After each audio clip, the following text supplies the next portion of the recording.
मैं डॉक्टर इला मिश्रा, सह आचार्य हिंदी, एमएससी राजकीय महाविद्यालय भरतपुर। आज मैं एमए हिंदी उत्तरार्ध के विद्यार्थियों को ध्वनि विज्ञान का सामान्य परिचय समझाऊंगी। मानव जिसके द्वारा बोलता है या जो वायु मुख विवर से निकलकर वागिंद्रिय के द्वारा वाणी प्रकट करती है, उसे ध्वनि कहते हैं। ध्वनि के बिना भाषा की कल्पना करना पूरी तरह असंभव है। ध्वनि भाषा का मूलाधार है, क्योंकि ध्वनि चिन्हों के समष्टि को ही भाषा कहा जाता है और ध्वनि ही वाणी, वाक, बोली आदि के रूप में व्यक्त होती है।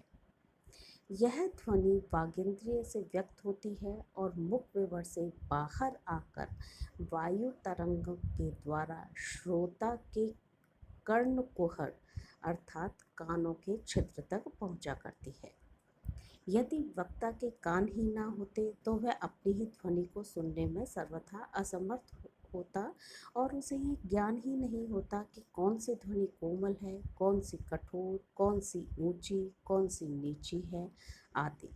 अतः ध्वनि के लिए 3 बातें अपेक्षित रहती हैं: उत्पादन, संवहन और ग्रहण।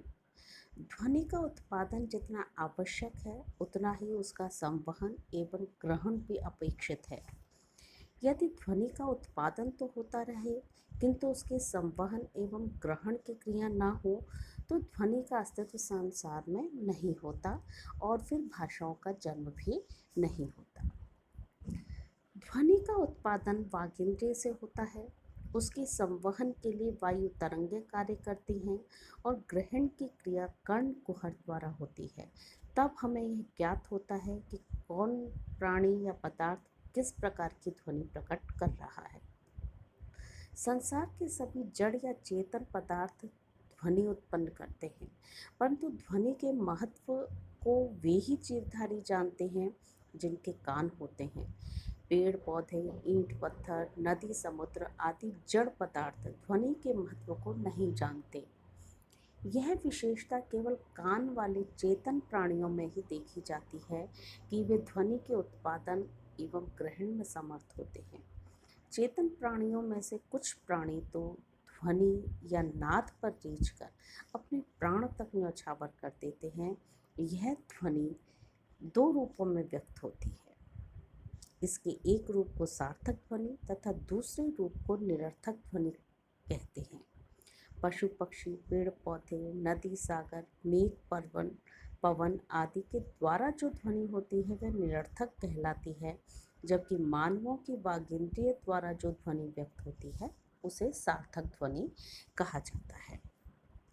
भाषा विज्ञान के अंतर्गत मानवों के मुख से निस्सृत ध्वनि का ही अध्ययन किया जाता है।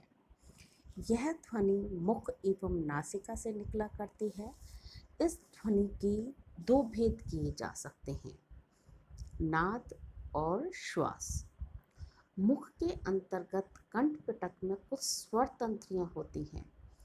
जब ये स्वर तंत्रियां परस्पर मिली रहती हैं और वायु धक्का देकर उनके बीच से बाहर निकलती है तथा जिस ध्वनि की उत्पत्ति होती है उसे नाद कहते हैं। जब ये स्वर तंत्रियां एक दूसरे से दूर होती हैं और वायु उनमें से होकर बाहर आ जाती है, तब जिस ध्वनि की उत्पत्ति होती है उसे श्वास कहते हैं।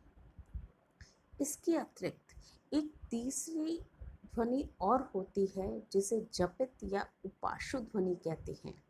जब हम किसी के कान के पास मुख को ले जाकर धीरे धीरे फुसफुसाहट या कानाफूसी करते हैं, तब जो ध्वनि उत्पन्न होती है उसे फुसफुसाहट की ध्वनि या जपित ध्वनि कहा जाता है। मानव के मुख से जितनी भी वर्णात्मक ध्वनियाँ निस्सृत होती हैं, उनका विभाजन भी नाद और श्वास के आधार पर ही किया जाता है। जैसे जो वर्ण ध्वनि श्वास होती है उसे अघोष कहते हैं। प, क, स ध्वनियाँ अघोष श्वास ध्वनियाँ हैं, क्योंकि इनके उच्चारण के समय स्वर तंत्रियों के बीच में पर्याप्त अवकाश होता है।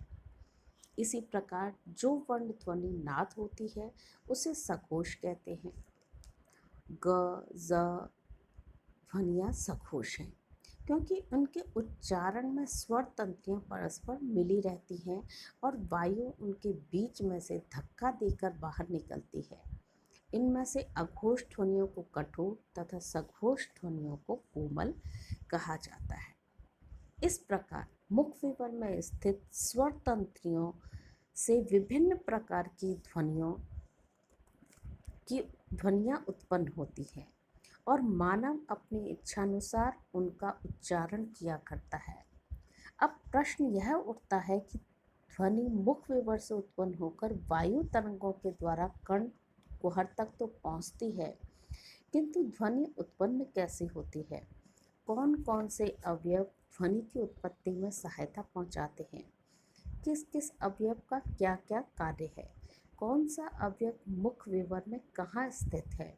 इन सभी प्रश्नों का उत्तर प्राप्त करने के लिए हमें स्वर यंत्र की रचना का अध्ययन करना होगा और यह देखने का प्रयास करना होगा कि मुख और नासिका से जो ध्वनियाँ निस्सृत होती हैं उनका जन्म किस तरह किस स्थान पर होता है और उनकी उत्पत्ति में कौन कौन से अवयव किस किस तरह सहायता पहुंचाया करते हैं। हम अगले व्याख्यान में इसी को समझने का प्रयास करेंगे।